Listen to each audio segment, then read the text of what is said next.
second show of all podcasts, The B Show, with your co-hosts, Nick Mooney and me, Ethan Woods. The show about everything pro wrestling. Remember to follow us on Twitter at The Four Corners Pod. That's with the number 4. And on Facebook at facebook.com/Four Corners Podcast. And hopefully in a couple weeks you'll be able to find us on all podcast platforms. That is my goal for this month, basically. But for right now, you can enjoy us on YouTube. It's free and always will be. Nick, how are you doing today? I'm pretty decent. Yeah, I feel you. So do you think that we're going to call this like a sequel or like a spin-off to the Four Corners, or like a new season of the Four Corners? You know, because I was thinking it's kind of a spin-off, but yeah. Has there ever been a good spin-off in the history of all of media? Like ever a good spin-off? You know, I don't think so. Like, I can certainly name a good few sequels. Right. Or a good few, like, season 3s, but I can't really think of a good spin-off to ever exist. You might want to avoid that. Okay, yeah. Well, so we won't be the spin-off, so to say, but we'll be the second show of the Four Corners Podcast. You guys obviously haven't heard us in a while. It's been how long? When was the last episode? April of last year. Yeah. So basically the only reason why we're doing this is because me and Nick, we really miss doing the podcast. Yes. And John and Damien, they're busy doing their own thing, which is fine. It's all good. Yeah, it's all love. Yeah, it's all love. But we still love wrestling. We got the itch. Yeah, we do. We got the itch to do it, and I figured, you know what? I have the ability to do it. So, and we want to, so let's just do it. Let's just, let's get started. Let's get it started. So, this Sunday is the very first, or not very first, is the 32nd annual Royal Rumble match. You're off by 31, but you were close. I was 31. Oh, yeah. Okay. Yeah. I said first. I wish it was the first. That'd be pretty cool. So we thought it'd be fun to do some bold predictions for 2019. You have some predictions that you wanna do some? I have one main one. Okay. And then a couple like smaller ones. All right, cool. Smaller one. It's not really bold anymore after what happened on Raw this week, but this is the year of Apollo. And I have Apollo winning the IC title before SummerSlam. Really? Apollo Crews, sorry. Before SummerSlam. Yeah, he's Apollo Crews. Yeah. At or before SummerSlam. Okay. I don't think he'll have it by Mania. He could, but I think that this is the year he finally gets his push that he needs to get over with the crowd. Yeah, I honestly, I agree. I think last year should have been it, but I'm glad he kind of had that little No, this thing. is the year. This is the year of Apollo. I hope so. Well, I have. We'll just kind of go off, off each other. I have, right now, I think Mustafa Ali will be the WWE champion by the end of the year. Okay. Possibly by Survivor Series, I think. Do you think he's gonna have to like work his way up, like get a tag team belt or a mid-card belt? He'll probably get the IC belt. I assume. Who has it right now? Or not the IC belt, the United States Championship. Yeah, Rusev's right now. I bet a heel, maybe Almas will take it from Rusev. I think he's probably the next logical choice, and then maybe someone else. Then Mustafa. I'm on board. We were talking today about how we're both kind of on board with Mustafa after being pretty cold on him this time last year. Yeah, really. It wasn't until just like he started becoming on the main roster where I really started to connect with him and stuff. So I'm really glad that's finally happening because I know he's a good talent. I know he can do anything really, and it's just kind of the way I've been looking at it is that he's a better like underdog kind of character, but he wasn't that on 205 Live. On 205 Live, he was just like another contender. Right. But on the main roster, he's undersized, he's an underdog, he's kind of come from out of nowhere, and he's making a name for himself in these big matches with big names like AJ and Samoa Joe and all them. Yeah, and it's really cool to see finally, they're building up people now that Roman's not there, and they can actually start building more stars, which they should have been doing in the past 4 years, but that's okay. That's for another time. All right, what's your next one? This is my pretty, I won't say bold, but because it's been mentioned before, like whispered before here and there, but I think 2019 will be the last year that we see Ronda Rousey wrestle. Yeah, I've been hearing that. It wasn't somewhere that I heard it, but I just started thinking about it and like with all respect to her, because she's blown me away with how well she's done, and she's a natural, both with the improv on the mic and also in the ring. She's been incredible. So I'm not trying to knock her at all, but I think she's already established her career as a fighter. She's done fantastic there. She's kind of in the like pop culture with movies and commercials, and she's in the Mortal Kombat game now and all this. Right. So she's kind of already established herself as a kind of an icon of pop culture. And then wrestling was just kind of like something that she wanted to do because she was so passionate about it, and she has been. She's done house shows. She's done all kinds of. She's wrestles weekly on Raw. She's done it. She's done fantastic with all of that. But I don't think that she really. I mean, I could be wrong, but I don't think that she wants to continue this as a long-term career. She has young kids. She has a husband at home. She probably wants to eventually just kind of not retire from being a public icon, but just retire from damaging her body like that on a weekly basis. Yeah, I don't know if like 2019 will be the year, but definitely like it's not going to be a long. My thought process is that she will more than likely main event WrestleMania this year, which that's the peak of anyone's career, especially someone who's been doing it for only 2 years. Yeah, it'll be a year at that point. Only a year of actual wrestling, a year and a half of being signed, and so I feel like it's been kind of her duty, not that she was required to do this, but kind of her duty to kind of skyrocket the whole women's evolution in like the mainstream media because of her name value, and then she can kind of step away and kind of go back into wherever she was in the shadows, and then have the big names kind of carry it that are actual wrestlers that are full time. They're going to be doing this for the next 10 plus years, like Sasha Banks, Bayley, Becky Lynch, etc. Yeah, I'm kind of excited just to see where it's gonna go. I really don't think that she will stay. I'm not necessarily saying that she'll retire like at the end of the year, like in 11 months. But I don't think that she'll wrestle a whole lot by 2020, if at all. Yeah, I agree with that. All right, so mine. What's your boldest to My boldest? I don't know if this is the boldest, but I saying Undisputed Era will not get caught up in 2019. Don't say that. And neither will Velveteen Dream or Ono. Okay. For reasons. I think Adam Cole will be the NXT champ this year. Okay. He's bound to win it. I think he's going to be the one that takes it off Ciampa. If Adam Cole's not the one to take it, it's gonna be Gargano, and I think it might be Gargano, and then Adam Cole. Now that I think about it, but so I think Adam Cole will become NXT champ, and I think Velveteen is gonna be next after him, probably in 2020. Yeah. And I think Velveteen. The reason I say Velveteen Dream isn't gonna get called up, and neither will Undisputed Era. I think Velveteen is gonna be the next Tyler Breeze, Sami Zayn, in the aspect of he's gonna be the gatekeeper. Careful with those words. I know. Well. I'm not saying. I just think in terms of like being the veteran and being the proving ground for new guys. Yeah. And he's so young, he could be there for the next 10 years. That's honestly the most important point. Is his age. He's what, 23 right now. Yeah. Barely 23 years old. So exactly. He's got a whole career. I don't think he doesn't like. He's probably ready now. Like honestly, but I don't think he should yet because I think he could be the face of NXT. In the next 2, 3, 4 years. I do try to be careful with like overhyping guys that are on independents or in NXT, right? And just in terms of because you're only so ready before you get on the main roster with the pressures of the main roster and all that. But I really do think that he has it all figured out at 23 years old. Like he has down to a T the character work, down to a T the in-ring work, just the intangibles, all the charisma. He's got all that locked down, and he's only 23 years old. Yeah, so. It's crazy. Like I could see it. I don't know if you ever watched the Tough Enough. Oh no, I watched it. I watched it like as it was going on. I hated and that stuff. season. Yeah, I was just like kind of curious. Like it was when I basically like a month or two after I got back into wrestling. Was it or maybe not the month or two? I think it was like that summer, the summer after I got into it. But anyways, I could tell.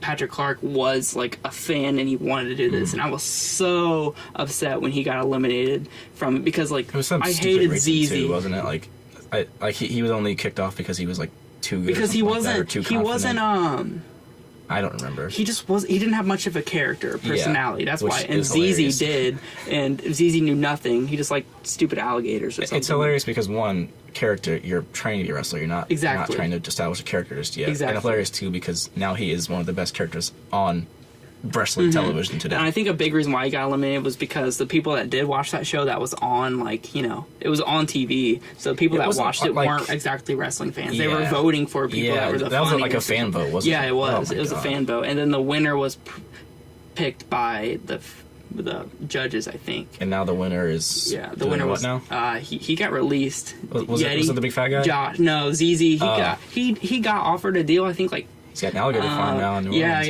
Yeah. And then Josh, I don't remember his last name, but his nickname was the Yeti. He got released too, I think, last year. So it's just a big tall guy with the man bun. At this point, it's like a curse to win Tough Enough because only the losers have gone on to see any kind of a success. Exactly. And I think I've been watching some past Rumbles this past week and seeing Maven and seeing What was the guy's name that tried to tap out Kurt Angle? Oh, on SmackDown? Shoot. What was his name? He got destroyed by Chris Benoit, Eddie, and Bob Holly in the Rumble. What was his name? I can't remember. I don't even remember his name. I just watched the Rumble this past weekend. I can't remember the guy's name. But he looked like a D-list MMA fighter, and he just got absolutely annihilated by Bob Holly. Not Gowan. He's a one-legged guy. No, that's not. Yeah, it's, I have to shoot. look it up. What was it? Yeah, I don't remember his name. Yeah. Anyways, so you got any more? That's really what I have for bold predictions. All right, I have one more. I have actually I have two more, but I'll just say one more. I think Kevin and Sammy, when they come back, they will instantly win the tag team championship. The tag team championship. Yeah, whether they be on Raw Not or the IC SmackDown. championship.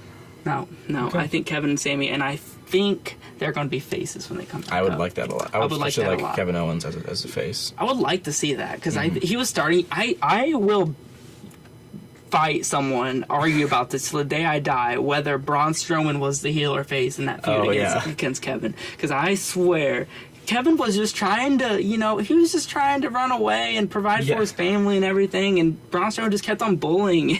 Honestly, with Kevin Owens, he's such a natural, great heel character. He's good at doing it, but he's also so likable. Yeah, he is. Just in general, he has a sense of humor. He's a family guy. He's hilarious, family man. He's just really just a likable, down to earth Canadian man. Exactly. Yeah, he was the very first person I ever truly. Whenever I got back into wrestling, Kevin was the first person I ever I was a big fan of his. Him and Apollo for some reason. But yeah, I really hope either if they don't become tag champs, I hope Kevin and Sammy don't really, they go on different brands or something. And I either want them tag champs or nothing at all, really. I would like Kevin, maybe WWE Championship or even IC or United States, wherever he goes. I don't know if he's going to be on Raw again. I think that both of them deserve a main title shot. Especially Sammy. But, not in the way of being Kevin and Sammy, the goofy heels that are trying to hide and sneak their way through here and there, like Kevin was with the Universal title. Exactly. I want prize fighter Kevin. I want prize fighter, and I want the underdog Sammy, or the goofy dancing heel one. Yeah, just not the cowardly. I'm going to sneak out of every match. Exactly. Yeah, kind of like what Seth was doing in his heel work. But let's take it to Raw, shall we? We're working on these segues, aren't we? Yeah, I know. John was a lot better at this. Yeah, but what happened on Raw this week? What has been going on with Raw? Dude, we don't have authority anymore. We are the authority. The authority. I'm booking, everything, Raw. the whole Raw. Strowman. It started off with that bizarre promo. Yeah. With Strowman and Balor and Brock and Heyman and Vince, whoever else. I don't remember. With Jack and the Beanstalk. Or no, not Jack and the Beanstalk. It was David and Goliath. How Vince said that the original story of David and Goliath is that David was a little guy, ate a bunch of mushrooms, and went to go fight Goliath and was never seen again. Yeah, which I don't remember that. Don't remember that happening. I've watched VeggieTales a few times, and I know that the little broccoli guy puts the rock on his head and he swings around and he knocks the big cucumber out. I think that's how it went. I think that's how it went. I don't think there's any mushrooms involved. Yeah, but at first, I know we talked about it. I thought he was about to I thought Vince was about to put Finn over. He said he is David reincarnated. Yeah, I was like, oh wow, nice, underdog. And then he said, nope, David was never seen again after getting destroyed. I was like, oh, okay. But I hope this is a push. I mean, obviously it's a push, but I hope it's more. I hope this isn't the end. I hope it just doesn't once, if Brock or whoever wins, say Brock wins, it's just gone. I hope there's more to it. And if Finn, it'd be awesome if Finn won and then, main event WrestleMania. I think it's definitely a push. I mean, we'll get into our predictions later about what this could lead to. Yeah. But I was mentioning it, I think, last week when he first became the number one contender. If you close your eyes, or if you just erase his name in all the scripts and you put in Roman Reigns' name, which God bless Roman Reigns because he's still recovering. Yeah. Looking forward to him coming back. Me too. If you erase it and put Roman Reigns' name in there, it looks like a Roman Reigns feud. It looks he has to earn his shot just to get another shot at getting his championship back that he never lost, and he's the underdog, and everybody's counting him out and all this stuff, and yada, yada, yada. That's the kind of things that Roman would do before he would win big matches. Exactly. Or any underdog for that, or underdog, in quotes, for that matter. John Cena would always do that. He would get knocked down just to get back up, and all those guys have done this. Yeah, and so hopefully this means, for me, I'm a big Finn fan, and I know almost everyone is. I don't know.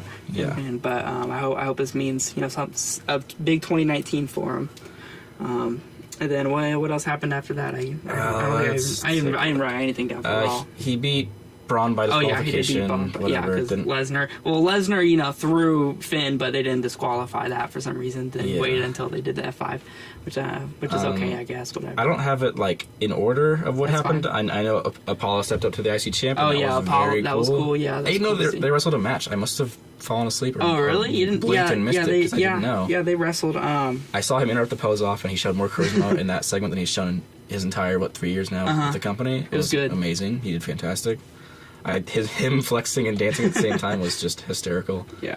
I guess Bobby Lashley beat him by pinfall. So I guess I'm assuming Yeah, it was Rush interfered. Yeah, if I remember correctly, I was closing at work. I was watching totally at the missed same time. Yeah, from what I remember, Apollo put him in the gorilla press and dropped him. He dropped him, and then Leo kind of distracted him again, and then Apollo turned around, boom, spear, if I remember correctly. Yeah. But still, good. Apollo's finally getting a push too. Hopefully after the Rumble, he can get Year of Apollo. Year of Apollo. That's right. That's right. It's coming. Besides that, Seth and Drew McIntyre had a match, and Seth won clean with a roll up. There was no interference. There was no ifs, ands, or buts. It was just, Drew dominated him for most of the match. There was a cool. The inverted Alabama slam that he does, Drew does, he did it to Seth on the outside, just smacked his face into the ground. All credit to Seth on that one. And then Seth won with a roll-up. You have anything to say about Drew McIntyre and Seth?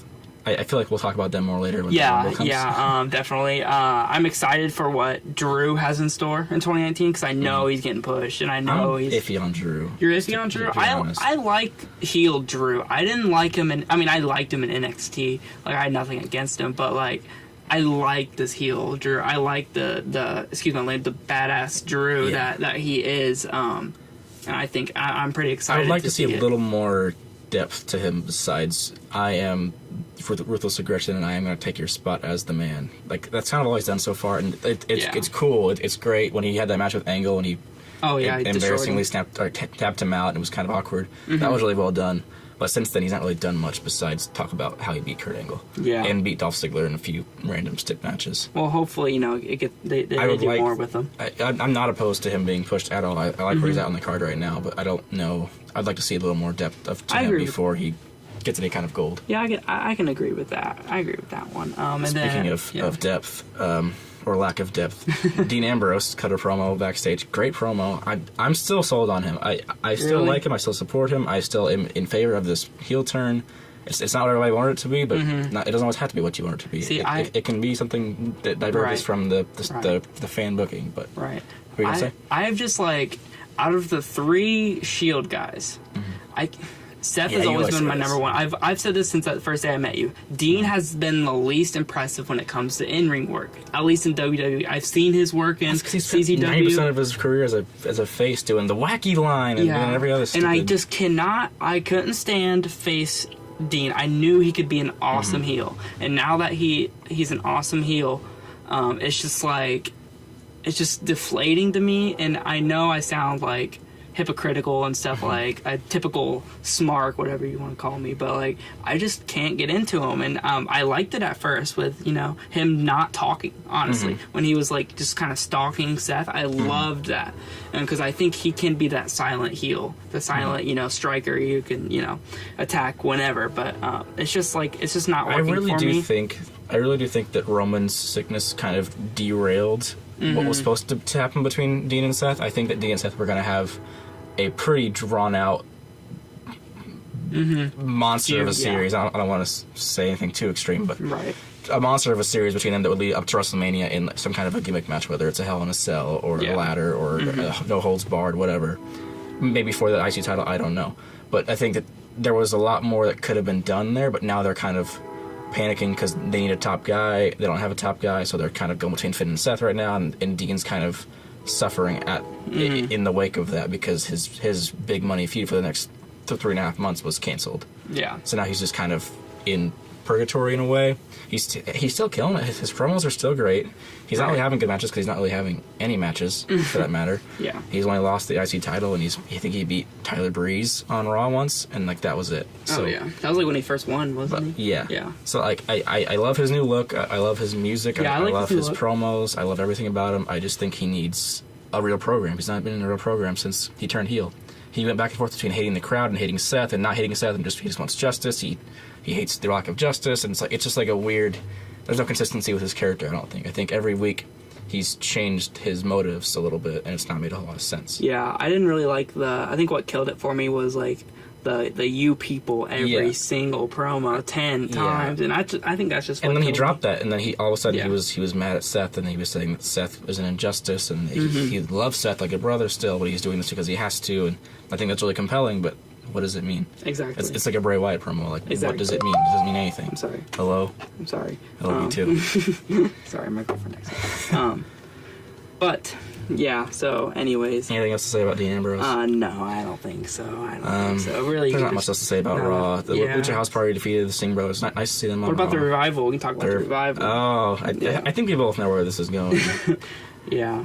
I saw it really well described on a Reddit thread today, how Kurt Hawkins' whole losing streak is like a bullet. A bullet. Yeah, I read that too. Yeah, I can't remember how they said it, but it's like a loaded gun. Bullet. A loaded gun for Vince to just bury anyone in a second, or I guess in 3 seconds if you count the three count. Yeah. So the whole story is that the rumors is that the Revival asked for their release because they're unhappy with not only their position in the tag team division, but also the division itself as a whole. Can't say you blame them because it's kind of poor. There's a lot of good teams, a lot of talent, not a whole lot of good booking or storylines. Just a lot of pee jokes and fart jokes and hee hee hoo hoo Lucha House Party stuff. Yeah. And so the Revival this week, in the wake of all of that drama, had a segment with Vince McMahon on TV where they're telling him that they need one more chance at the championships because they got screwed out last week, blah, blah, blah. So Kurt Hawkins was the referee for whatever reason. And then Kurt Hawkins is the best referee of all time. Caught every single moment they were trying to cheat and ended up preventing them from winning the titles because he pushed their hands off the ropes, whichever one it was. And then he counted the pin, which led to them assaulting him, the referee, and then Kurt Hawkins, and then Zack Ryder, of all people, Mr. Absent from Raw in the entire year 2018 minus 1 week. 1 week, to go save him. I think this is the bullet. This is the bullet that was talked about. I think the ultimate rib or the ultimate just last laugh, haha, from Vince is going to be these two jobbers that haven't been on Raw or haven't won a match in 300 some odd matches are going to beat you guys, whether it's at WrestleMania or it's on a random Raw in Wichita or something like that. I think this is going to be like kind of like that kayfabe 2.0 thing where it's like there's like the curtains kind of peel back a bit where you don't know if it's real, if it's a shoot or what. And this is going to be like the last ride for the Revival, which sucks so bad. Like, everyone loves. There was the report from wherever, I forget it was Meltzer or whoever, said that Triple H or Vince gave him 3 more months, which is basically through WrestleMania, to stick it out, and if they're still unhappy, then they'll be glad to let them go. So I think that this is Vince's way of saying, I'm going to let you lose to Kurt Hawkins for 3 months, and then you can go to AEW when your stock's completely plummeted. Which absolutely is awful. It's as petty as Vince has ever been. He's fired people on their wedding days, so I don't think he's above it. But oh well. I guess we'll see. You FTR. know, I don't know if they're going to be in the Rumble. I don't think so. I don't think there's enough room for them on the Rumble.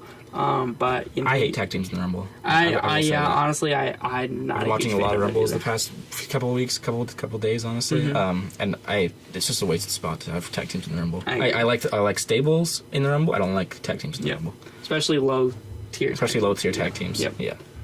Well, besides that, Alexa Bliss is returning to the ring. Yep. Good for her. Yep. I forgot about her. She kind of teased. I guess that they were kind of hinting. I don't know, at a possible face turn. Yeah, that's what I was thinking. She didn't say anything between her and Lacey Evans, which I'm already in love with Lacey Evans from her work in NXT. She's great. I'm on board for a face turn for Alexa. Keep the same attitude, but peel back the bullying a little bit and the petty catty stuff a little bit. I think the fans already want to cheer her. You know? They're just like they're already there. As long as she has such a good story behind her, and as being the undersized girl, and as being the underdog, blah blah blah. I think she could be a great face. I think she could too. And she could win the title again and again, and it won't be stale anymore. I won't roll my eyes and cringe when she wins. Cause I'll actually be excited to see her triumph. Exactly. Well. Besides that, there was the main event with the women. It was Ronda and Natalya beat Bayley and Sasha in the main event for some reason. There wasn't really much that came from it. I know that Ronda submitted. No, Sasha submitted Natalya as predicted. Yep. Which gave Ronda her first loss. Oh, that was her first loss. It was her first loss. Go figure. Natalya causes her first loss. Yeah. Which, and by the unwritten laws of wrestling, Sasha has all the momentum going into the Rumble, so she has no chance she wins. She's no shooting. Nope, if she had a chance before, she doesn't have one now. Exactly. But, there's really not much to talk about this. Sasha, she's turning back to her old ways. I think she's not exactly turning heel. I feel like this is going to be one of those one step forward, two steps back kind of thing. Which they're putting her in this position so they can have a good match with Ronda, and then back to the wishy-washy stuff with Bayley and not getting exposure. Hoping that the tag titles will change that. We'll get a little more storyline based. That'd be cool. Yeah. In the tag team division for the women, but not exactly sold on that just yet. I guess we'll see. Well, something else that we saw was SmackDown. Oh yeah, there you go. There you go. Yeah, you go ahead. Something else we saw was SmackDown this week. Good lord. It was a very solid show. Start to finish, top to bottom. It sure was. What do you know? You book good wrestling, it's a good show. Well, good wrestling is good viewership. Past month's been pretty good. I like SmackDown a lot. Started out with a promo between Asuka, Becky, and Charlotte.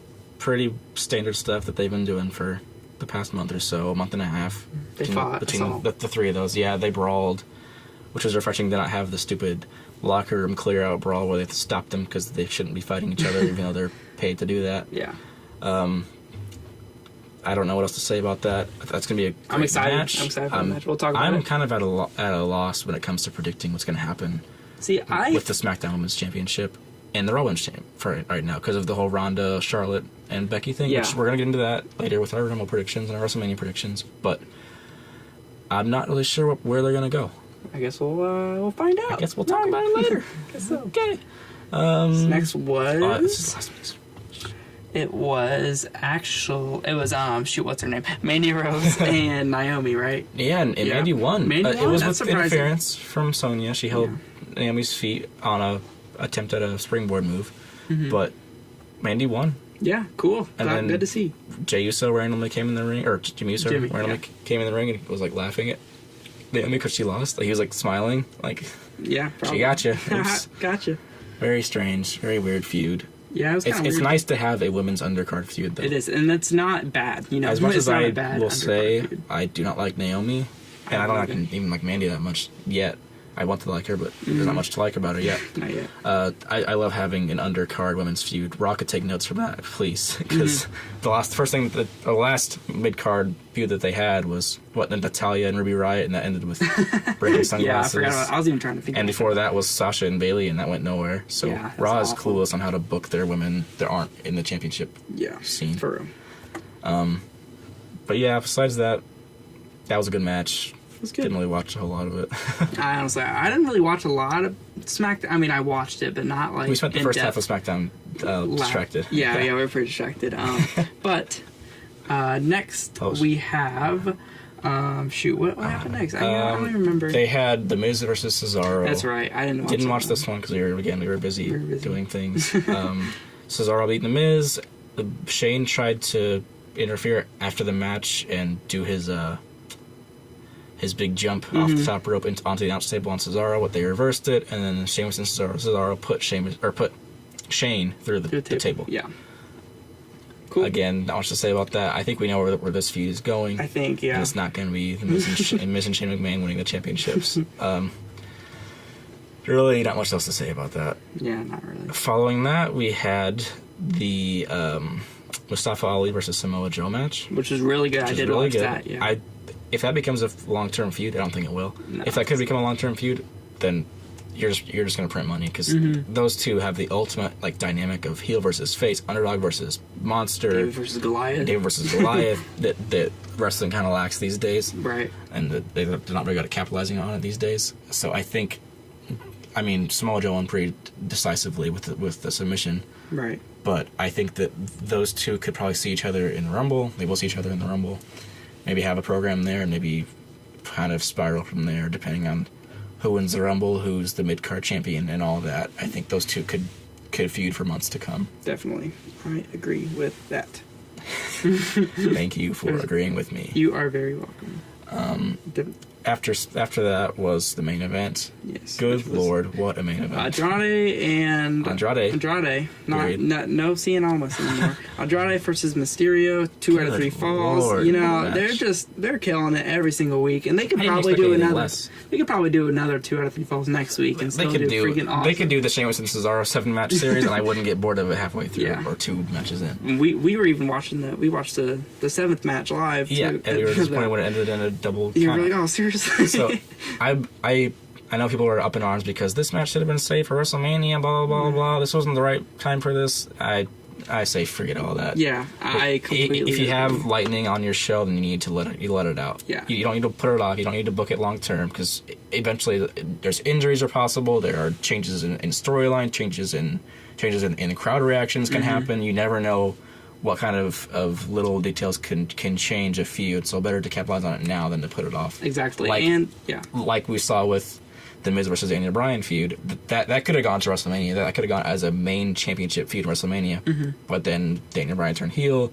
Miz was the loser in that situation because the Miz is now with Shane McMahon and doing comedy bits, and Daniel Bryan's on top of the world. But that's just proof that long-term booking doesn't always work. You can't always rely on it. Right. Unless you're one of those shows like NXT where you tape like, like your whole month of shows in advance, then you don't have to worry about injuries. You don't have to worry about the crowd getting tired of it. You don't have to worry about anything like that. Boredom. That's all set out in front of you. It's easy to book NXT 6 months ahead of time like Triple H does. Not as easy to do that with the weekly television. No, and that's what makes the main roster fun, like in its own way. Too. Yeah, it is very challenging, I'm sure, but like it's also you never know what's gonna happen. You never know. Lately, it's been better. This definitely this year than it has been in the past, but I guess we'll.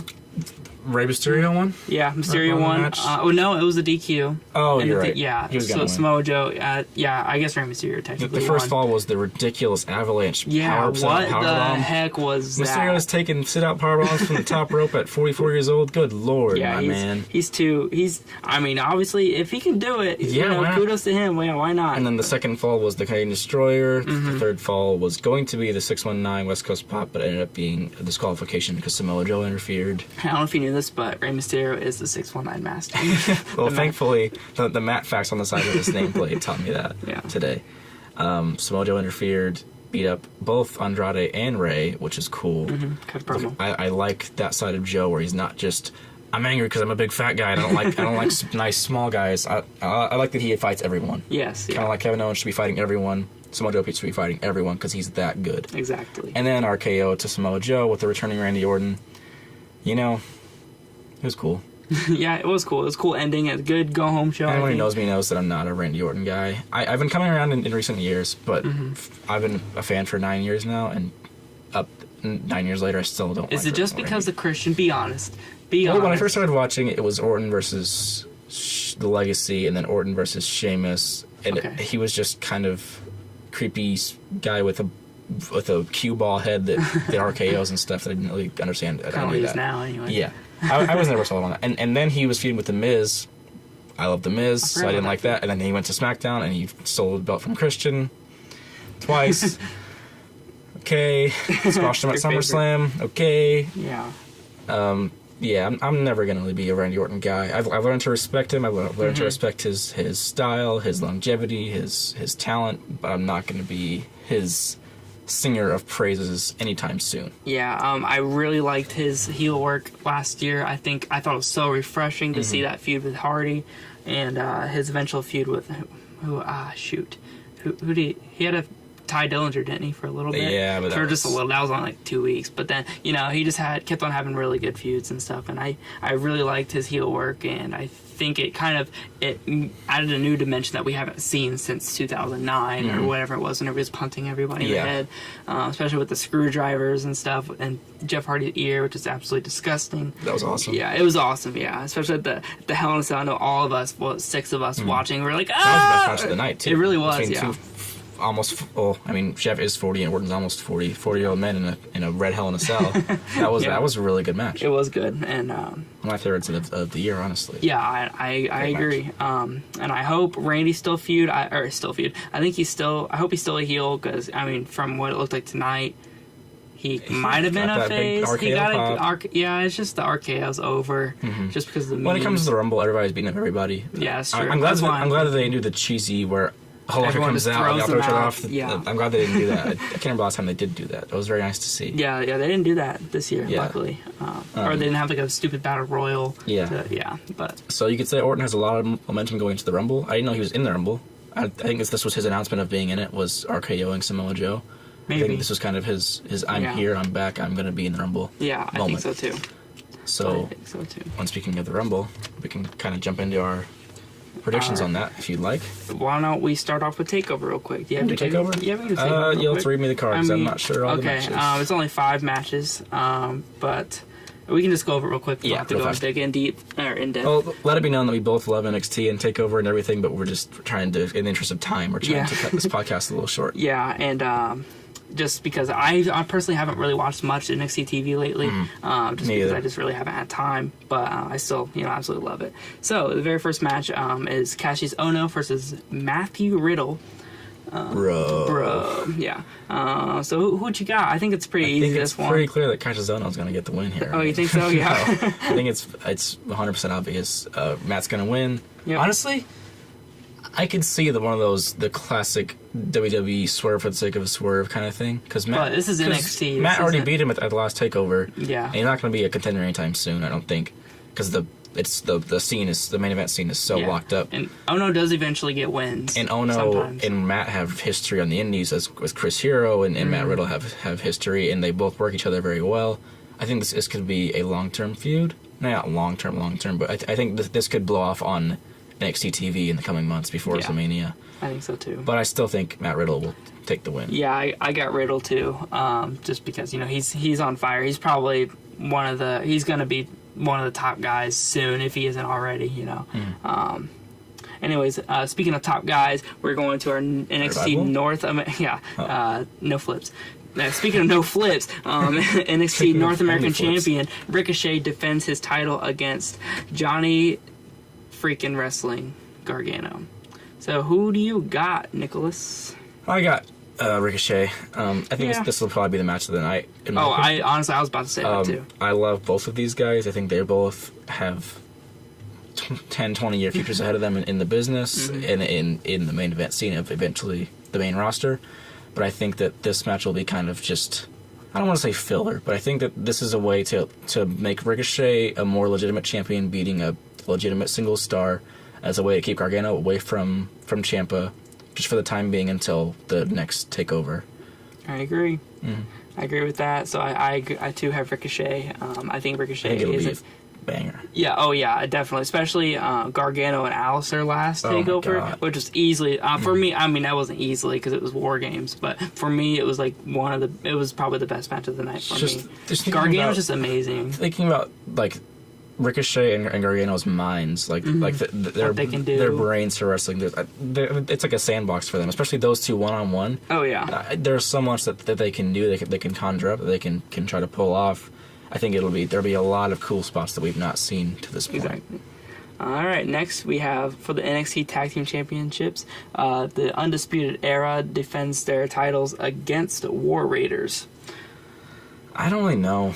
I think how to call this one, honestly. Yeah, I think it's the War Raiders time. I was looking up today. Undisputed Era has held the belt from this day of recording about 180 days. Yeah. Which not combined with their previous first reign, which was like 160 or something like that. So I think I'm a big Undisputed Era person. I think everyone is. I know everybody is. But I love Roderick Strong. Oh yeah, Roddy. I love he is the tag team guy instead of the mid card nobody guy. I with all due respect to Bobby Fish. Yeah.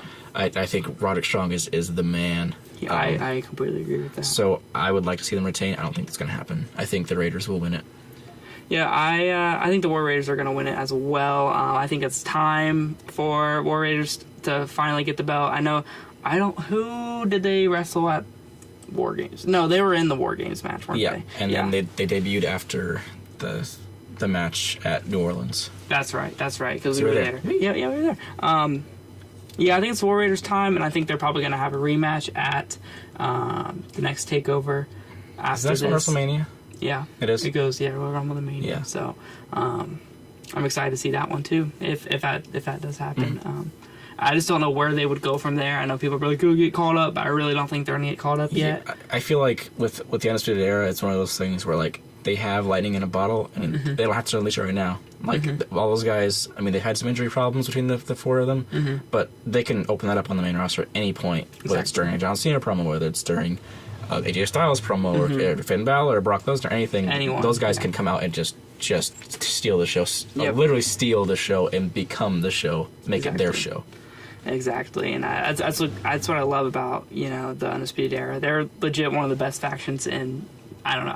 I like them more than I like the Shield. Whoa. And that's just my opinion. All right. But you know what? Anyways, we'll just. Which, speaking of that, this is kind of off topic. That's fine. I shouldn't say hate, but it sucks that they kind of blew the Shield reunion already, because a Shield versus Undisputed Era, like the old 10-year veterans of the Shield versus the new young guys that are the Undisputed Era, that would be such a cool story. Yeah. And that could still happen down the line. Yeah, hopefully if Roman, gets better. Roman gets better, and maybe there'll still be a faction. Yeah. Because you never know, Undisputed Era might break up.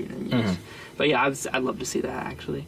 Next is the Women's Championship. Shayna Baszler defends her title against the undefeated Bianca Belair. I've not been watching NXT, admittedly. Is Bianca a face now? I thought, honestly, she was a heel because of her, like, she classed as she is undefeated. Yeah. I just thought that was but also, with NXT, they're kind of ambiguous sometimes when it comes to being a face or a heel, so I feel like Bianca's just kind of that sassy, take no prisoners, take no trouble from anyone kind of character. Which is good. Which is the perfect foil to Shayna Baszler. Exactly. And I did see that promo that they did last Wednesday where they were, like, Shayna was in the ring and both of the other girls were behind her.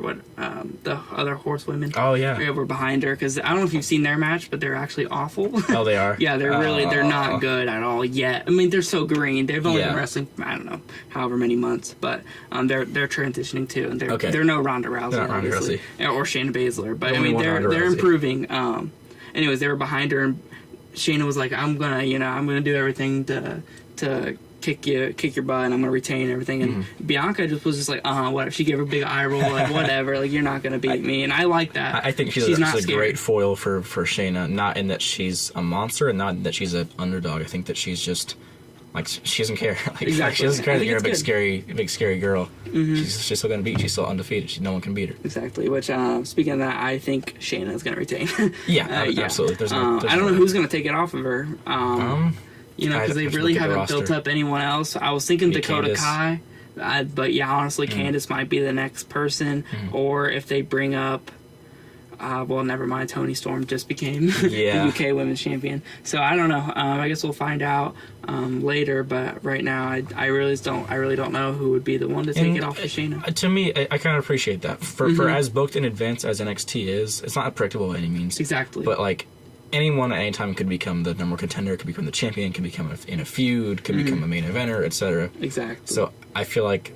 It's not a bad thing that we don't know who's going to beat Shayna eventually. Sometimes they kind of choreograph it too much. We're like, oh, this next call-up's going to win the title. Boom, next month. Yeah, I'm glad they're done with that. I'm glad that they moved past that era. But, all right, do you have Shayna winning as well? Yeah, Shayna wins. Okay. So the next one is main event. We have Tommaso Ciampa versus Aleister Black, which is going to be another banger. Have they already had a one-on-one? Yeah, that's how Tommaso defeated Aleister. Yeah, and that's where he didn't get injured that match, but soon after that is when he got injured. He tore his groin or something. But did you watch that match? I don't. It was during the summer. That I did. It was during the summer, and it was fantastic. That's when Johnny cost Aleister. Okay. The feud. That's why Johnny and Aleister, was in that feud, and then he attacked Aleister, kayfabe, and everything. But this will be a great match. It will be. I think Ciampa wins.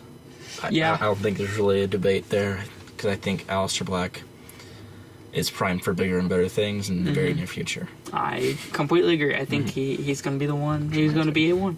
I think Ciampa's going to win, and hopefully this sets up Ciampa versus Gargano for WrestleMania weekend. Was it the fourth match between Takeover and Gargano? Finally, I think there's going to be a lot of storytelling, creative storytelling in the coming months leading between Rumble and WrestleMania. Because, I mean, a lot of times, I shouldn't say a lot of times, but it feels like there are a lot of filler when it comes to NXT that are like between Takeover and NXT. Right. But with it being 2.5 to 3 month between WrestleMania or between Rumble Takeover and WrestleMania Takeover, I think there'll be a lot of teasing the reunion of Ciampa and Gargano, and then Gargano finally comes to his senses and decides he's gonna beat Ciampa. Yeah. And I hope.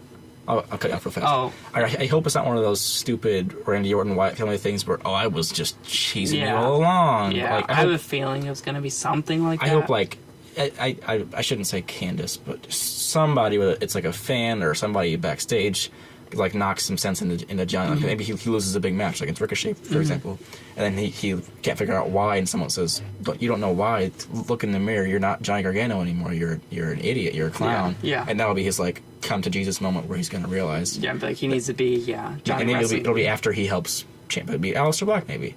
Just he realizes he's being used by Ciampa, and he's been an idiot all this time to betray his underdog babyface character, and he'll go back to it to face Ciampa in their big long blow off. Because this feud has been, I feel like Triple H's baby in a way. Oh yeah. Or like his first chance to tell a long term story with intricacies of you have Candace and you have the tag team, you have the tag team breakup, you have Aleister Black, you have all this. I think this is a really, really good intricate feud for Triple H to kind of kick off his creative career. And if this is just him kicking off, I can't wait. Imagine the future of wrestling is so bright. Yeah, and hopefully that's sooner rather than later. Well, let's talk about why we're here. Let's talk about the Royal Rumble. The first annual, as I said earlier. Oh yeah. Yeah. So the first match that starts off is going to as from the card that I looked from is going to be Buddy Murphy defending his title against Hideo Itami, Kalisto, and Akira Tozawa. This isn't a bold prediction by any means, but if given time, this match can steal the show. It definitely could. I just watched, I forget which Rumble it was, in the early 2000s, and it was like a cruiserweight cluster match with Shane Helms winning the title when he was on Raw, and the cruiserweight title was a SmackDown title, and it was a big mess. If it's anything like that, it'll be a total waste of time. But if it's anything like what these four guys are capable of, 1-on-1, 2-on-2, 3-on-3, or in a 4-way, I think this could steal the freaking show easily. And they always steal the show. I feel like, especially recently. Once 205 kicked it into higher gear over the summer, it was just And I like these are all wrestlers that have established characters to a certain degree. Yeah, Kalisto and Tozawa are former. I love Cedric Alexander, but I feel like in his 9-month reign, if not longer than 9-month reign, it was. He was the same guy start to finish. Yep. He didn't really have any development or any depth to him. But we've seen Tozawa do all kinds of stuff with the Titus Worldwide, with Neville, with all that. We've seen Hideo Itami. He's progressed from turning heel and face in NXT and all that. Buddy Murphy obviously has done a lot. Did I mess up? No, okay. You're good. And then Kalisto obviously is an established name. He'll be fantastic in the match. Exactly. I think it can be a killer fatal 4-way, and especially I love me some fatal 4-ways. I'm a sucker for it, and especially cruiserweights. But So with that said, who you got? I got Buddy Murphy retaining. I know it was a hard decision because honestly, I can see Hideo winning it. I was gonna say Hideo winning it, but I think I am gonna go Murphy. I think Murphy's gonna hold it probably until Mania. I could see him, or even past it, because he's just been incredible. I think he's gonna be. He's gonna be Neville reincarnated. Yeah. Not exactly Neville, but I think that this match will be pretty telling of what the future of the division holds, because they could easily switch out and have Hideo Itami win the title and become the dominant heel champion. But if Buddy wins, then I think Hideo will not win the title anytime soon, because he won't challenge Buddy because he's a heel right now. Yeah, I agree. So I think it'll be either Buddy or Hideo that wins. My prediction is Buddy, because they're pretty hesitant to flip-flop that title too much. I think they're trying their damnedest to build this title up. Not too much of an avail, flip it. but I think that Hideo would be the next best choice. I agree with that. Well, let's go to the second match with Rusev versus Shinsuke Nakamura for the United States Championship. Rusev is your current U.S. champ. Is the U.S. title even on SmackDown anymore? Like, is it considered a SmackDown belt? I mean, they only show up every shouldn't. couple weeks. Like, I think this whole feud was built during the holiday episodes of SmackDown. It really was, yeah. Like, he won it on pre-tape. Yeah, he won it on pre-tape, and then they had the spot with Lana getting dropped by Shinsuke or whatever on pre-tape as well. So I think this match will not be any kind of surprise or any kind of unique. I mean, it could be a good match. I agree. Given time, but I think Rusev wins pretty handedly. Yeah, I agree. I think Rusev's gonna retain. After that dreadful Nakamura title reign, I think it should have been so much better. That can be said about Nakamura's entire main roster run. Yeah, I agree. I agree.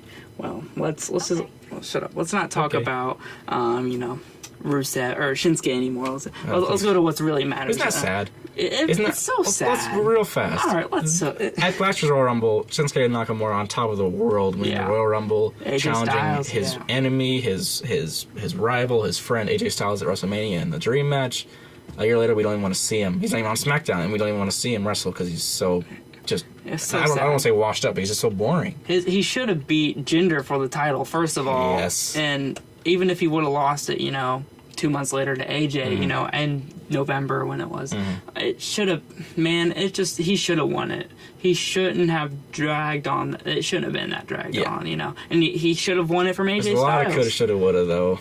Yeah. I think Nakamura needs to kind of lock in and make the rest of his contract well. Like, needs to make sure he rounds it out pretty well. I don't know how much longer he has. I think I read that main roster contracts are 3 years if he comes from NXT. Yeah. So he should only have, a year left?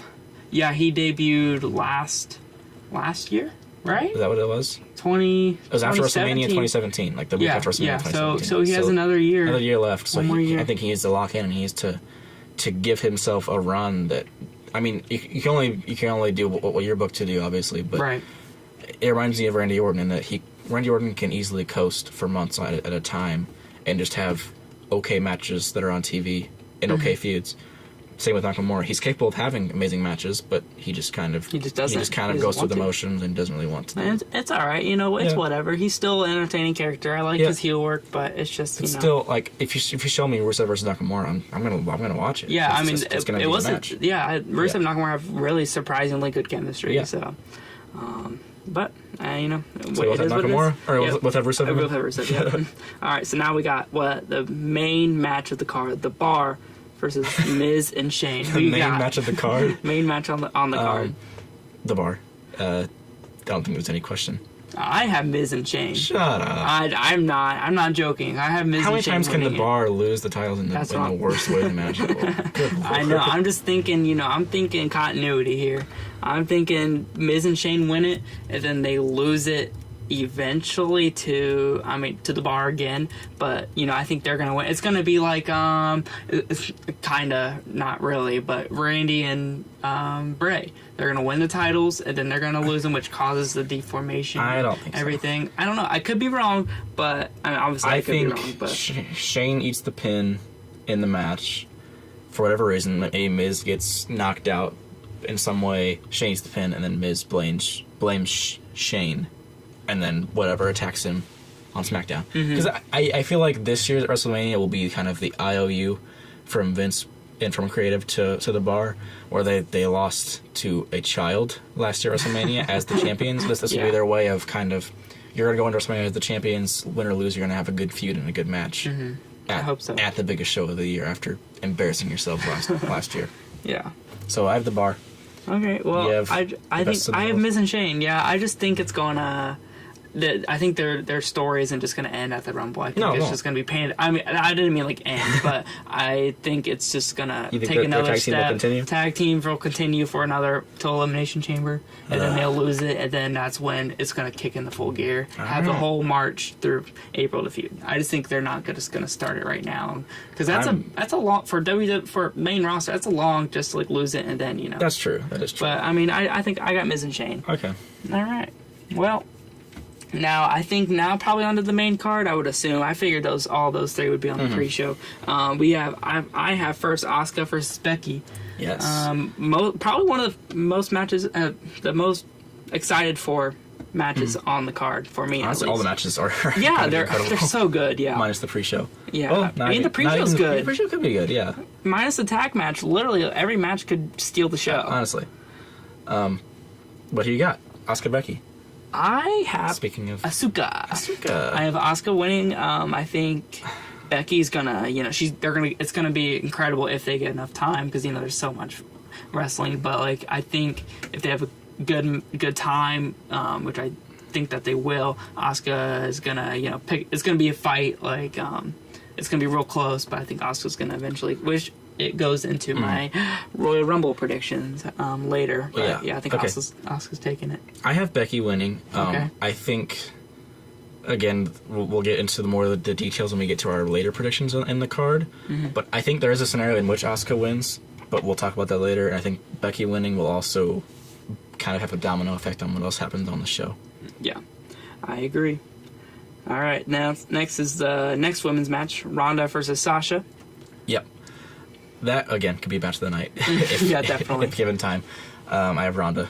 Yeah, I have Ronda. I think there's no way Sasha wins. Nah, no way. Especially with the introduction of the women's tag team championships. I think there's no way Sasha and Bayley are not a part of that conversation, if not the first champions. Exactly, yeah. Tag team champions. Exactly. I completely 100% agree. So Ronda wins. Ronda wins. Then we have the WWE Championship, Bryan versus Styles. Much like the SmackDown Women's Championship, I have a scenario in which AJ wins. Okay. But I think Daniel Bryan, this is his match to win. Yeah, I have Daniel Bryan winning. I have no idea who he's going to wrestle at Mania. Yeah. This is kind of a mess. Yeah, it's what I really like, the unpredictability right now. Because, like, I remember 2017's Rumble being unpredictable. And like I had, the Randy won. But like for me, I remember my prediction being Chris Jericho winning. Oh yeah, and then facing Kevin Owens. Yeah, that was originally mine, and I thought I was about to get it because he lasted like 2 hours. And I thought that was cool because it also had Undertaker and Goldberg and Brock Lesnar.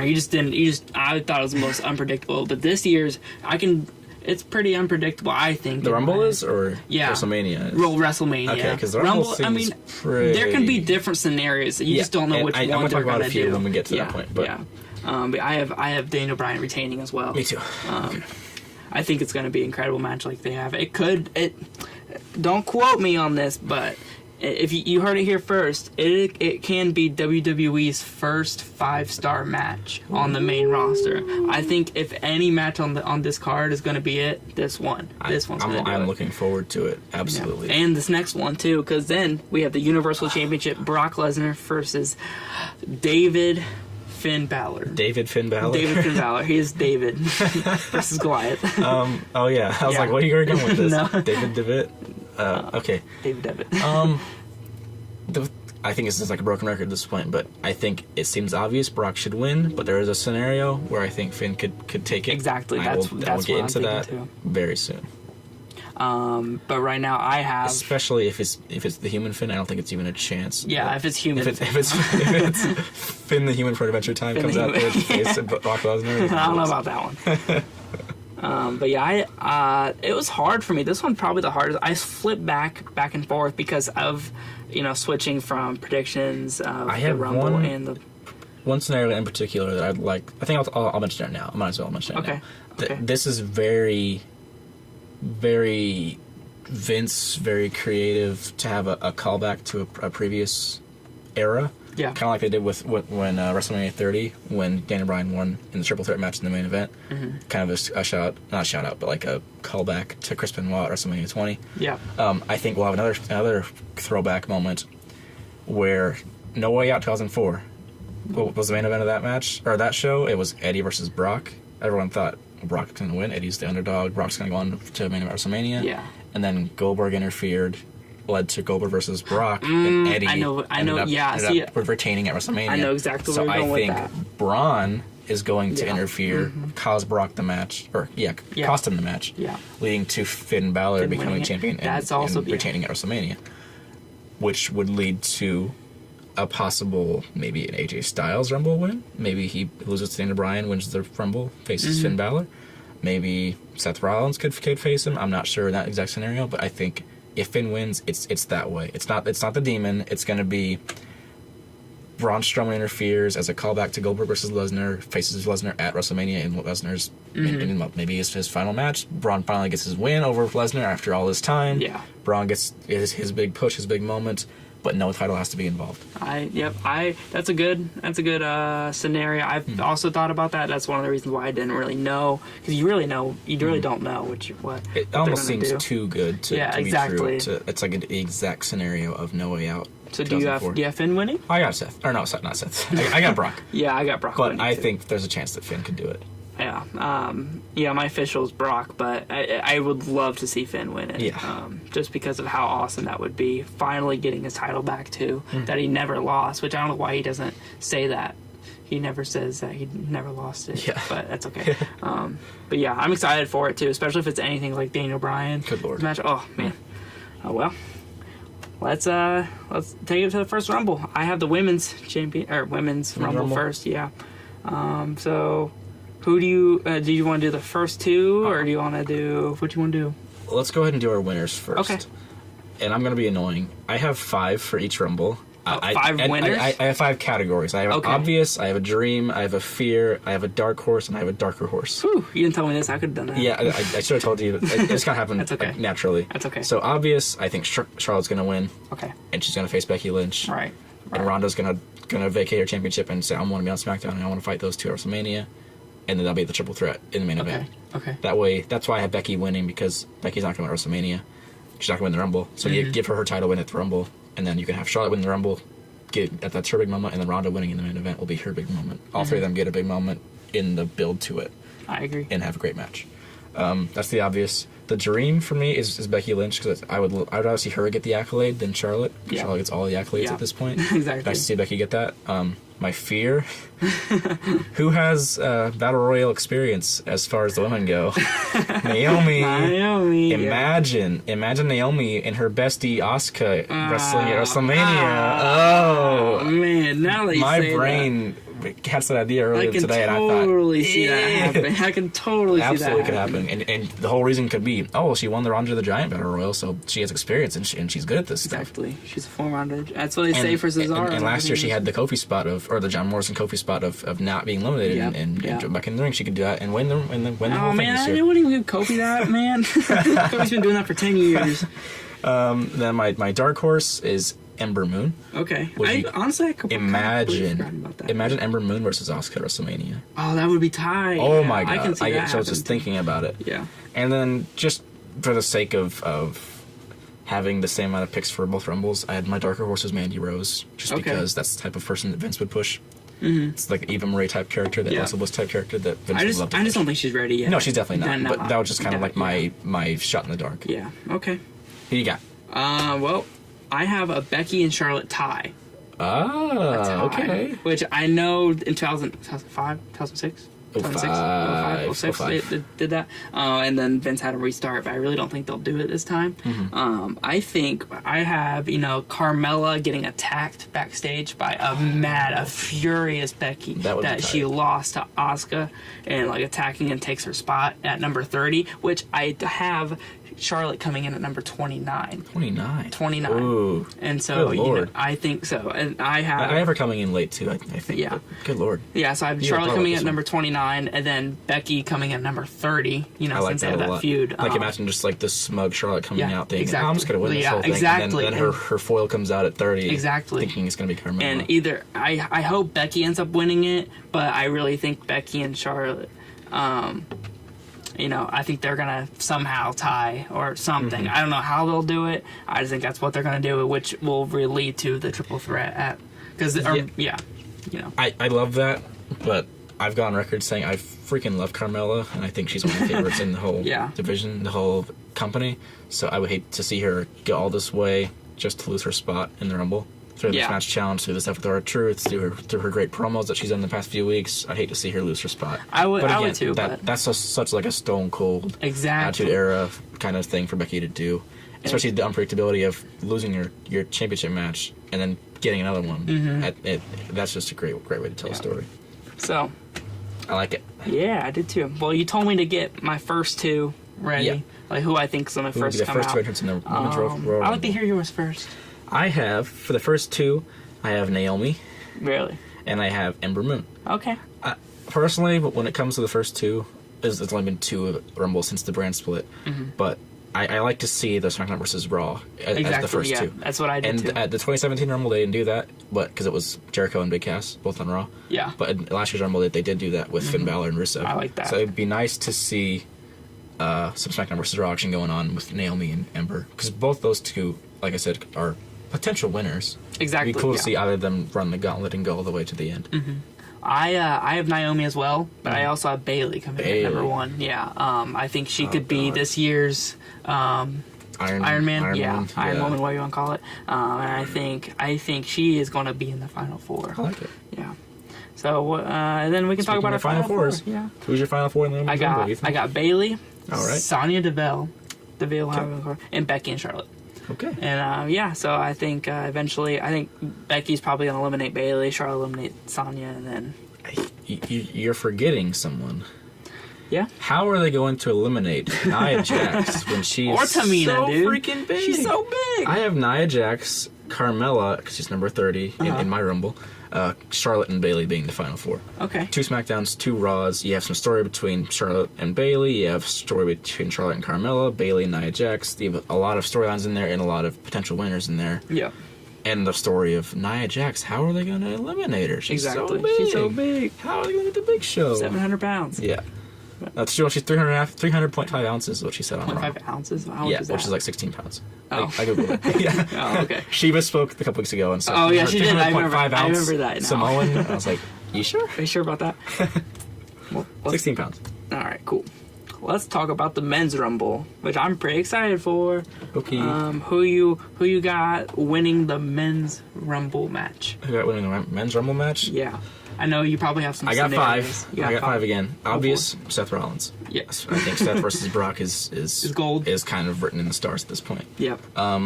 My dream would be Finn Balor. And I would let in this scenario it'd be. So he would just like get in the spot. In this scenario, it would be kind of Roman. like what you said, with Roman with Becky Lynch. It would be AJ Styles beats Daniel Bryan. Finn Balor wins the Rumble. Finn versus AJ in the club and all that going on. Because I think we can never underestimate the pettiness of Vince. And exactly. for with all the AEW news, to have Vince do a Bullet Club storyline in the main event of WrestleMania is not unfounded. It's very, very possible. Not at all. My fear, and not so much anymore with the recent news, but John Cena. I think this whole injury stuff could be a work. Do you fear that? Definitely is a work. I definitely fear that.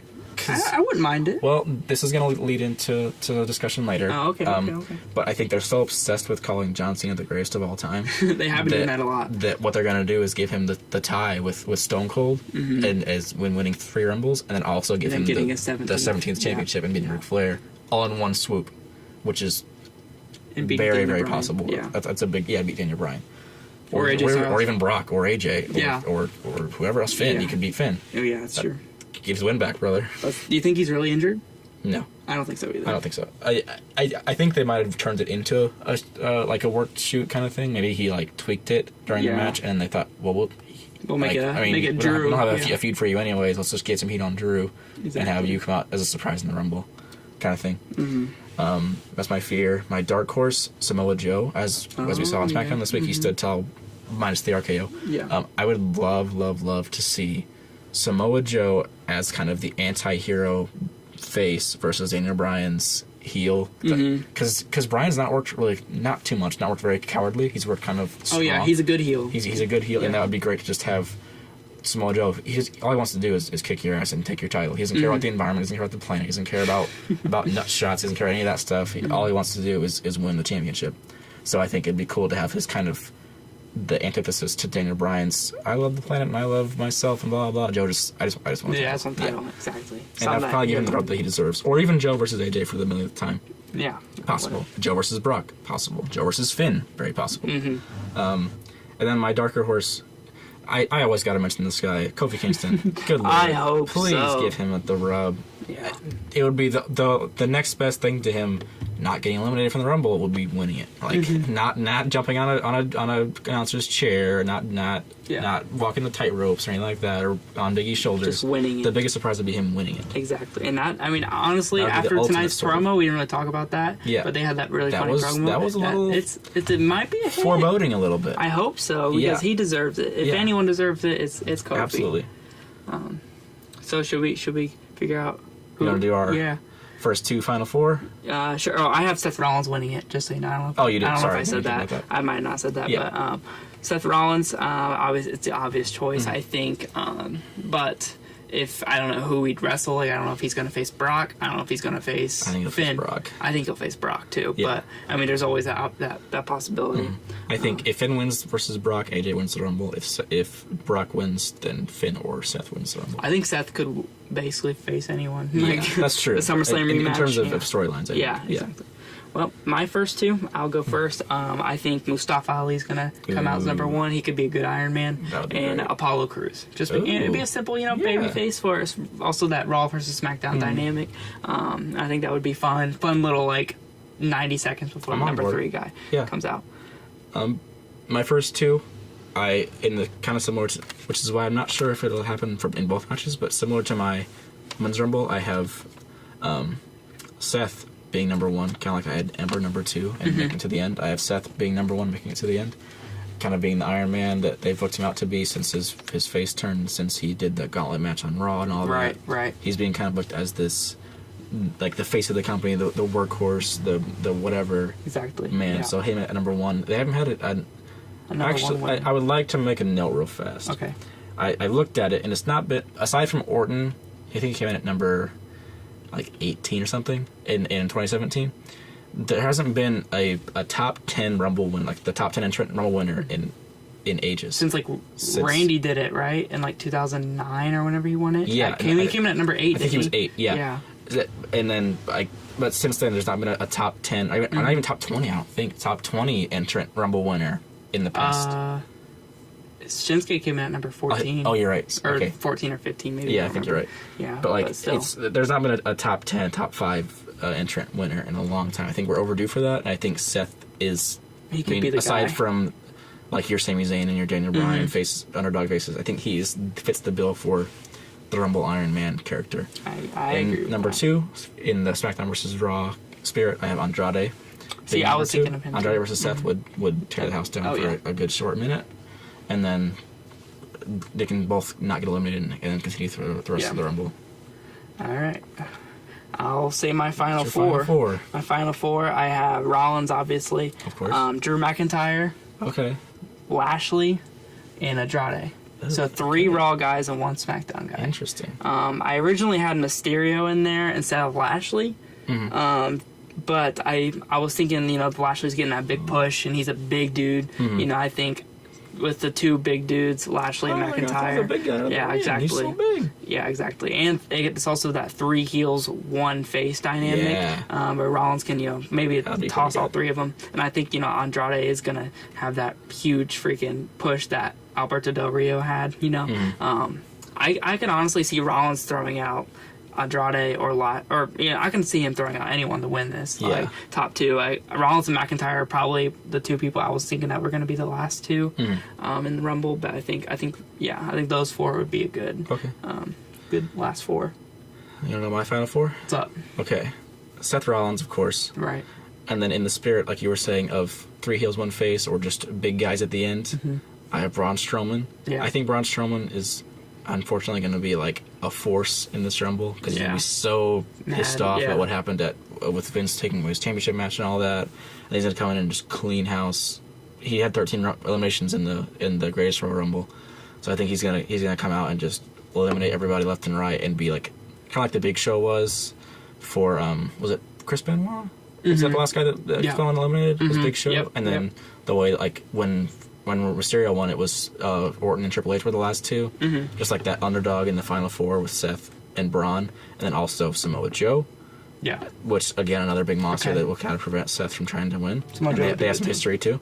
and then Kofi Kingston as my fourth guy. Oh, that would make people like real. I think he'll go out pretty fast, and then Yeah. the final three will be Braun, Joe, and Seth. I agree. That's a good last three. So that ends it. You want to hear a good question? Let's Actually, hear it. I do have just kind of a random fun fact that I wanted to bring cool. out. All right, cool. Not a fun fact. It's kind of a pretty lame fact. But if you disregard Triple H winning the championship in the 2016 Rumble, aside from Orton in 2017, a Rumble winner has not won the championship at WrestleMania since 2013. 6 That is years, crazy. which was John Cena versus The Rock, which is like choreographed years in advance. Yeah. And then before that was Batista Sheamus in 2012. Batista didn't win it. Roman Reigns didn't win it.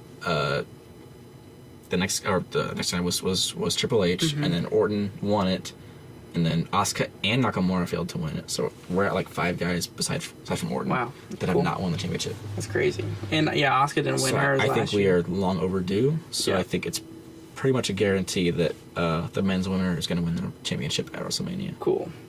Yeah, I hope so. I mean, they could swerve us again. We were swore that Roman was going to beat Brock, and then he didn't. So Yeah, that's true.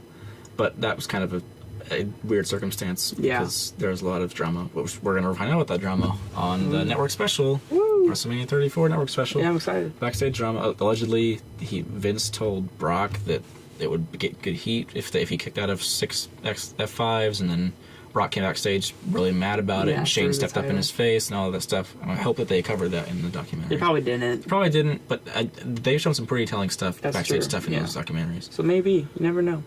So let me ask you real fast, What's up? before we get to our closing segment.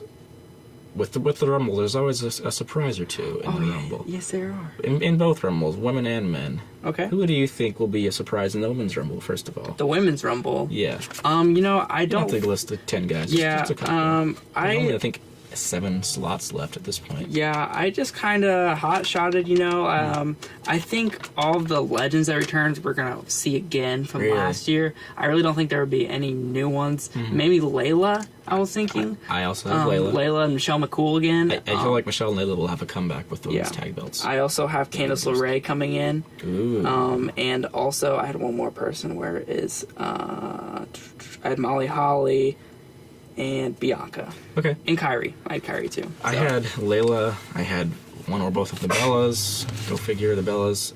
Maurice. I forgot about Maurice. I think that she's yeah. conditioning right now to come back. Yeah. After she gave birth. I forgot about And then her. one of Shayna Baszler or Bianca Belair, I think, will be in it too. Kind of like, I think, was it last year or 2 years ago that Andrade was in the Rumble? I think it was last year. It was last year. Andrade came he was in as the NXT champion. Yeah, It was fantastic. It was dope.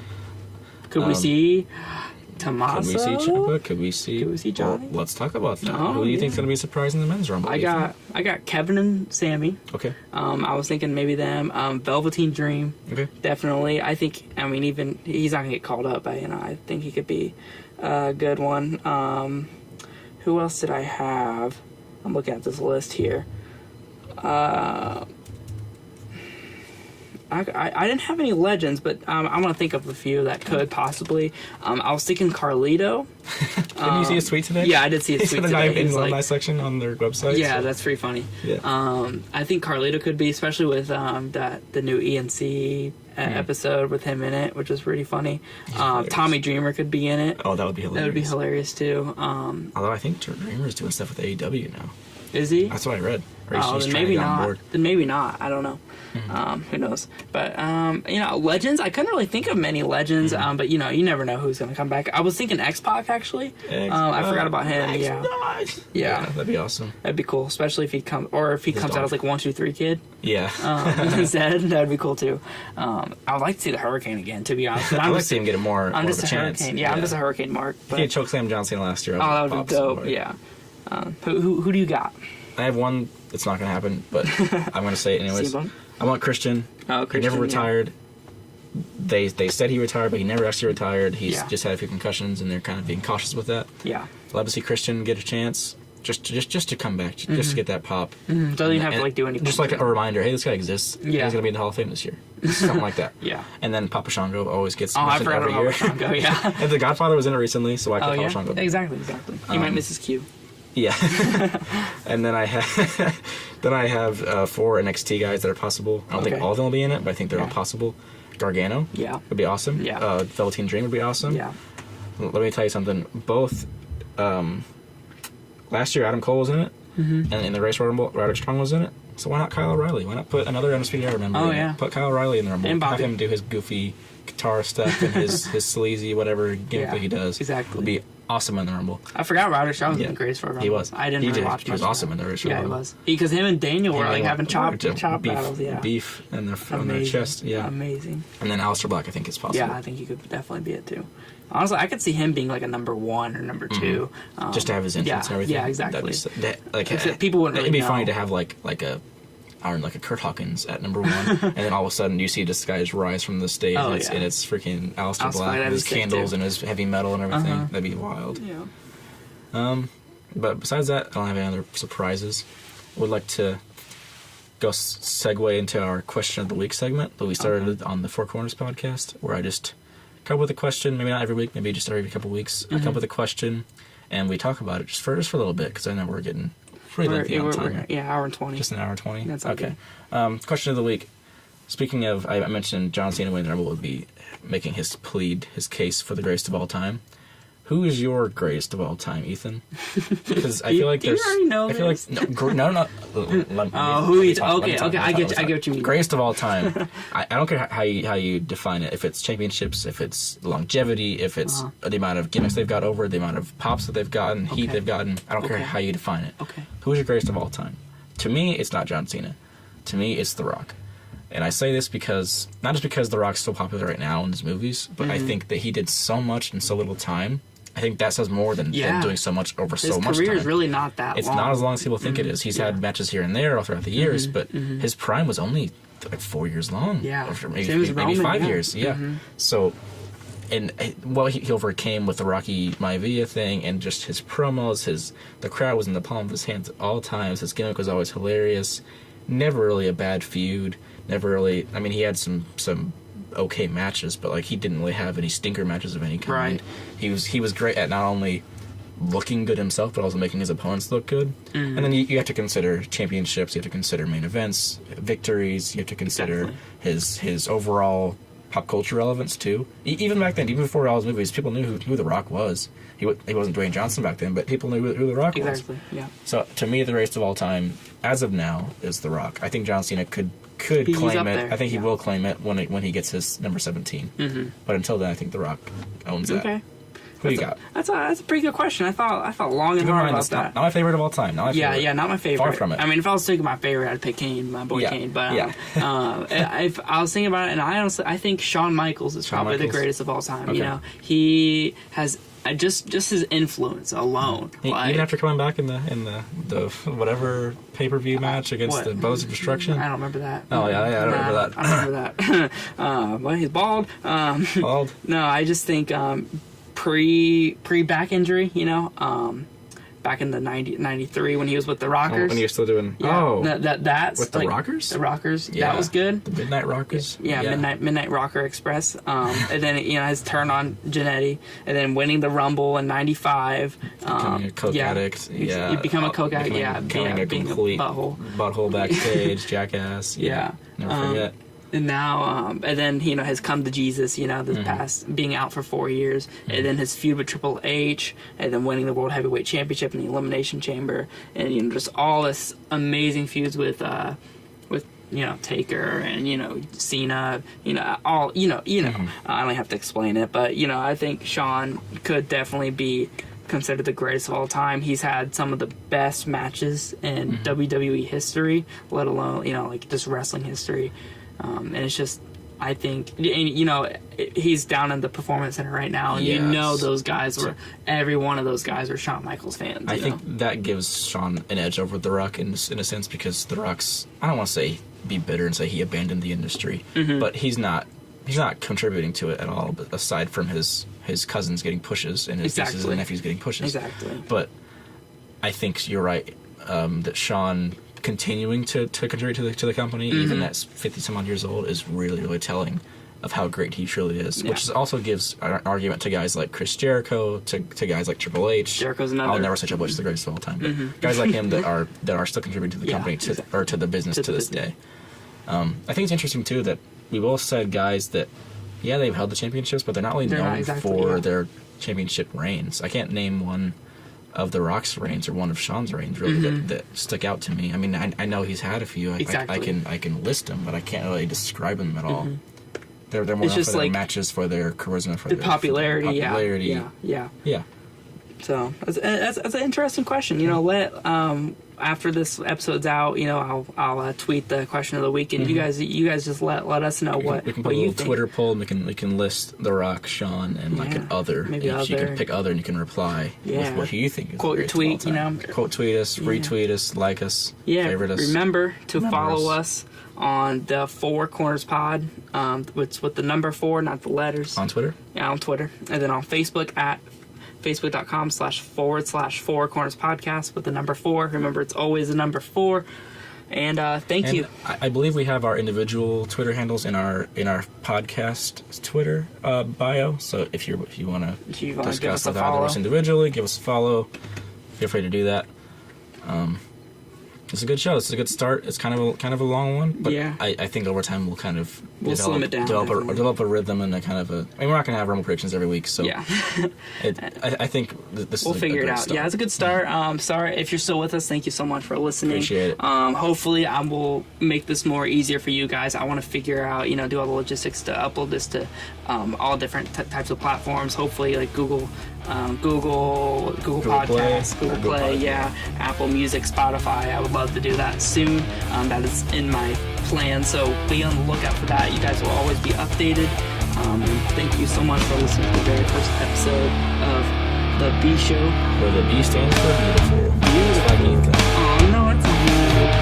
Thank you guys so much. Have an amazing weekend. Have a safe weekend. Enjoy the Rumble. Make some money. Do some bets. And thank you so much. Have a great weekend. Hit the music. Bam.